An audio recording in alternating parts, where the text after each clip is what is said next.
আওয়ামী লীগের যারা বড় বড় আলেম ওলামায়ে কেরাম আছেন, দরবেশ সাহেব আছেন, সুফিরা আছেন, আল্লাহর অলিরা আছেন, কিন্তু আল্লাহদের কোনো বিচার হয়নি। কারণ আল্লাহর অলিদেরকে তো বিচার করা যাবে না, আল্লাহ তাআলা অসন্তুষ্ট হবে, তাও রমজান মাস।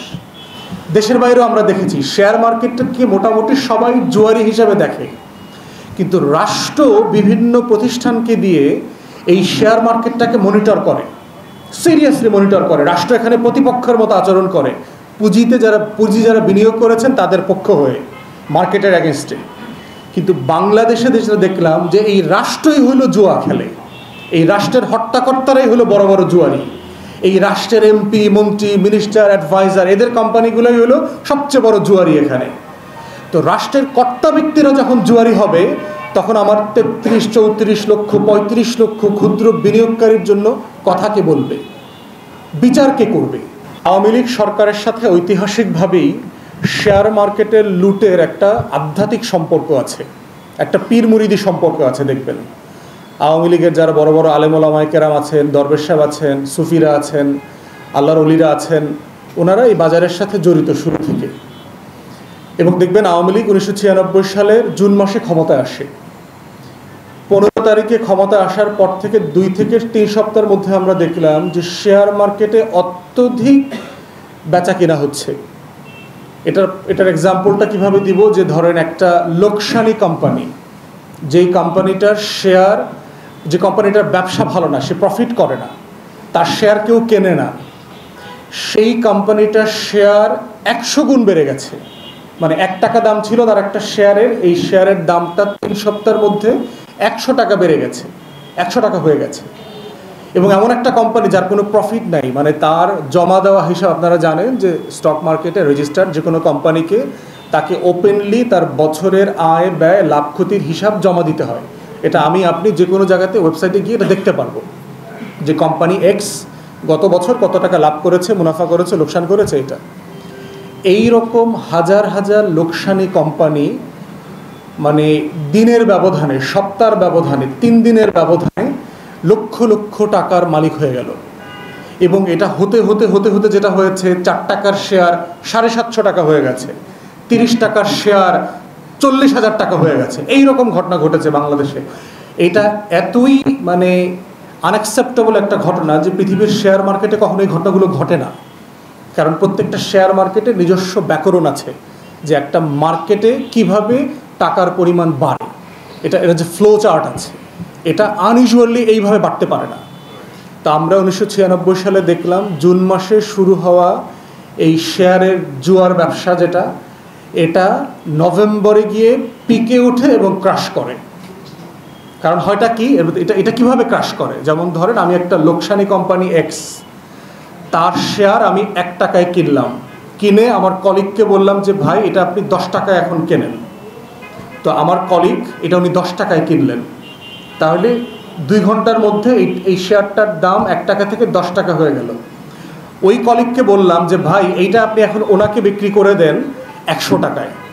তো উনি আবার এটা 100 টাকায় কিনে ফেললো। তাহলে 3 ঘন্টার মাথায় আমার 1 টাকার শেয়ারটা এখন 100 টাকা হয়ে গেল। উনি আবার পরের লোককে বললেন যে ভাই এটা আপনি কালকে 1000 টাকায় কিনে নেবেন। কিন্তু এটা তো ইউজুয়াল না, এবং এটা কিন্তু আমরা সবাই আমরা ওই যে চোর বাটপারের বিজ্ঞাপন দেখছেন না, আমরা সব কিন্তু আমরা এই ফলস কোম্পানি দিয়ে, ফলস ব্যক্তিদেরকে দিয়ে এই শেয়ারগুলো ম্যানিপুলেট করানো হয়, কেনা হয়। কিনে যেটা করা হয়েছে, পত্রিকায় দেখা যাচ্ছে শেয়ার মার্কেটের ঊর্ধ্বগতি। এই নিউজগুলো দেখার পরে কি হচ্ছে, সাধারণ নিষ্পাপ বিনিয়োগকারী যারা আছেন, তার বাসায় 1 লক্ষ টাকা আছে, সে চিন্তা করতেছে 3 ঘন্টার ব্যবধানে 1 টাকা যদি 1000 টাকা হয়ে যেতে পারে, তাহলে আমি শেয়ার মার্কেটে যদি আমার 1 লক্ষ টাকা লগ্নি করি, তাহলে 3 ঘন্টায় না হোক 3 দিনে তো এটা 100 গুণ বাড়বে, তাহলে আমি 10 লাখ টাকার মালিক হয়ে যাব, আমি 1 কোটি টাকার মালিক হয়ে যাব। তখন যেটা হয়, এই খবরের ভিত্তিতে সারা দেশের ক্ষুদ্র বিনিয়োগকারী মানুষগুলো তার 20,000 টাকা, তার 50,000 টাকা, তার ছেলের স্কুলের বেতন, তার বাসা ভাড়ার 2 মাসের টাকা, তার ওই বেড়াতে যাবে বাংলাদেশে চিটংয়ে কুয়াকাটাতে, ওটার জন্য 30,000 টাকা সেভ করে রেখেছে, ছেলের স্কুলের বেতন দেবে, বেতনের টাকা সেভ করে রেখেছে। এই টাকাগুলো সে শর্ট টার্ম ইনভেস্ট করা শুরু করে, যেহেতু এখানে অনেক লাভ হচ্ছে। সে চিন্তা করেছে আমি 3 সপ্তাহ বিনিয়োগ করে 30,000 টাকা বাসা ভাড়া আছে, আমি এখান থেকে 3 লাখ টাকা পেয়ে যাব, 3 লাখ টাকা পেয়ে আমি বাসা ভাড়া দিয়ে দেবো, বাকি টাকা আমার থাকবে। ঠিক এইভাবে মনোপলাইজ করা হয় খবরের মাধ্যমে। একটা মিথ্যা চক্রের ব্যবসা বাণিজ্যটা তখন যেটা হয় জাতীয় খবর হয়ে যায় যে শেয়ার মার্কেটে ব্যাপক এটা সেটা হচ্ছে, এবং তখনকার পত্রিকা যাবেন প্রধানমন্ত্রী শেখ হাসিনা থেকে শুরু করে বাংলাদেশের সকল মন্ত্রী মিনিস্টাররা, গুরুত্বপূর্ণ ব্যক্তিরা তখন এটা নিয়ে বেশ দেখেন আওয়ামী লীগ ক্ষমতায় এসেছে, শেয়ার বাজারে কিভাবে মানুষ লগ্নি করছে, আওয়ামী লীগ ক্ষমতায় আসলেই দেশের মানুষের উন্নয়ন হয়, এগুলো বলা শুরু করেছে। তো চক্রটা দেখেন, এই চক্রটা যেহেতু সবাই এটার সাথে জড়িত, এদের কারণে দেশের মানুষ ব্যাপক হারে সেখানে ইনভেস্ট করে। করতে করতে করতে করতে যেটা হয়েছে, নভেম্বর মাসে এসে এই যে টাকাগুলো আমার কোম্পানিতে, এই টাকাগুলো তো ধরেন এক্স কোম্পানির অ্যাকাউন্টে জমা হয়েছে। 1 টাকার শেয়ার 10 টাকা, 10 টাকার শেয়ার 100 টাকা, 100 টাকার শেয়ার 10,000 টাকা, 10,000 টাকার শেয়ার 1 লাখ টাকা, এগুলো তো আমার এক্স কোম্পানিতে আমার জমা হয়েছে। তো জমা হয়ে যেটা হয়েছে, আমি একটা লস কোম্পানিতে 4 মাসের ব্যবধানে আমার এখানে 40 কোটি টাকা জমা হয়ে গেছে এই এক্স কোম্পানিতে। আমি তখন আমার অ্যাকাউন্টেন্টকে বললাম টাকাটা তুলে ফেলো। সে ব্রোকার হাউসে গেল, গিয়ে এটা বিক্রি করে দিয়ে 40 কোটি টাকা এখান থেকে বাসায় নিয়ে আসলো, এবং আমরা এই সবার শেয়ার পরিকল্পিতভাবে বিক্রি করে দিলাম। তো বিক্রি করে দেওয়ার মাধ্যমে যেটা হয়েছে, যারা এই যে আমরা সবাই শেয়ার কিনেছিলাম, বিক্রি করেছিলাম, কিনেছি বিক্রি করেছি, এই প্লেয়াররা এখন মার্কেটে আর নাই। তাহলে এই পুঁজিবাজারে শেয়ারটা কিনবার এবং বিক্রি করবার বাজারে খদ্দের নাই, মাল নিয়েও কেউ যাচ্ছে না, মালটা কেউ কিনছেও না। তখন সেই বাজারটা শূন্য হয়ে যাবে। আপনি একদিন চিন্তা করেন, আপনার সকালের যে বাজারটা আপনি করেন যে দোকান থেকে অথবা যে বাজার থেকে, ঘুম থেকে উঠে দেখলেন ওই দিনকার কোনো মানুষ বাজারে যারা সবজি বিক্রি করে কারওয়ান বাজার যায় নাই, ভ্যানে করে কোনো মানুষ সবজি নিয়ে আসে নাই, সেই দিনকার বাজারটা কীরকম হবে? বাজারের ঘরগুলো সব খালি পড়ে থাকবে, বাজারে কোনো সবজি নাই, কোনো মাছ নাই, কিছু নাই। তাহলে আমরা পরিকল্পিতভাবে এই টাকাগুলো মানুষের কাছ থেকে নিয়ে আসলাম, জমাইলাম অ্যাকাউন্টে, জমায়া সিদ্ধান্ত নিয়ে মালিক বলে দিল টাকাটা বিক্রি করে তুলে নিয়ে আসেন। আমরা সবাই তুলে নিয়ে এসে ঘরে বসে আছি। এই পরিস্থিতিটা যখন তৈরি হয় তখন এটাকে বলে মার্কেট ক্রাশ। মানে টাকাটা এখন আর হাত বদল হচ্ছে না, এখন আর কেউ শেয়ার কিনছে না, কেউ শেয়ার বিক্রি করছে না। ব্রোকার হাউসে মানুষ গিয়ে দেখছে যে তার যে শেয়ারগুলো ছিল সেগুলো যেহেতু কেনা বেচা হচ্ছে না, তাহলে কি করতেছে, 10 টাকা শেয়ার আস্তে আস্তে 9 টাকায় হচ্ছে, 8 টাকায় চলে আসতেছে, 7 টাকায় চলে আসতেছে, 3 টাকায় চলে আসতেছে, শূন্যে চলে আসছে। শূন্যের পরে দেখা গেছে যে যারা লসেও 3 টাকায়, কিন্তু এই মানুষগুলো যখন আর নাই তখন এটা ঋণাত্মক শেয়ার মার্কেট হয়ে যায়। এটা হচ্ছে সুপার ক্রাশ। এই সুপার ক্রাশ আমরা 1996 সালে আওয়ামী লীগের জমানায় দেখেছি। এর সাথে তখন তদন্ত হয়েছে, জাহাঙ্গীরনগরে তখনকার ভাইস চ্যান্সেলর ছিলেন প্রফেসর আমিরুল ইসলামকে দিয়ে তদন্ত কমিটি করা হয়। তদন্ত কমিটিতে 3টা কোম্পানিকে সে আইডেন্টিফাই করে, তার ভিতরে বেক্সিমকো একটা, শাইনপুকুর একটা, দোহা সিকিউরিটিজ একটা। এদের ঘুরায় ফিরে সবার মালিক দরবেশ সাহেব, অলি আল্লাহরা।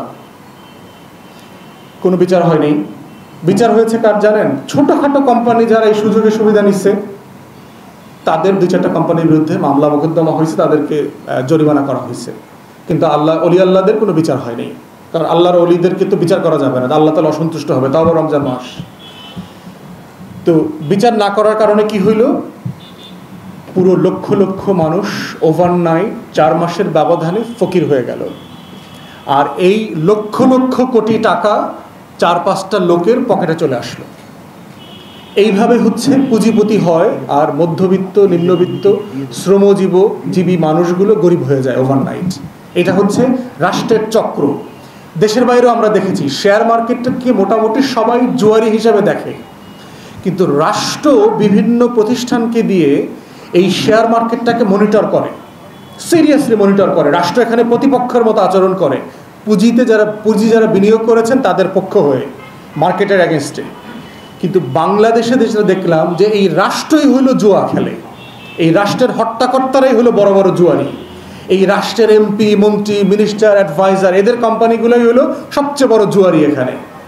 তো রাষ্ট্রের কর্তা ব্যক্তিরা যখন জুয়ারি হবে, তখন আমার 33-34 লক্ষ 35 লক্ষ ক্ষুদ্র বিনিয়োগকারীর জন্য কথা কে বলবে, বিচার কে করবে?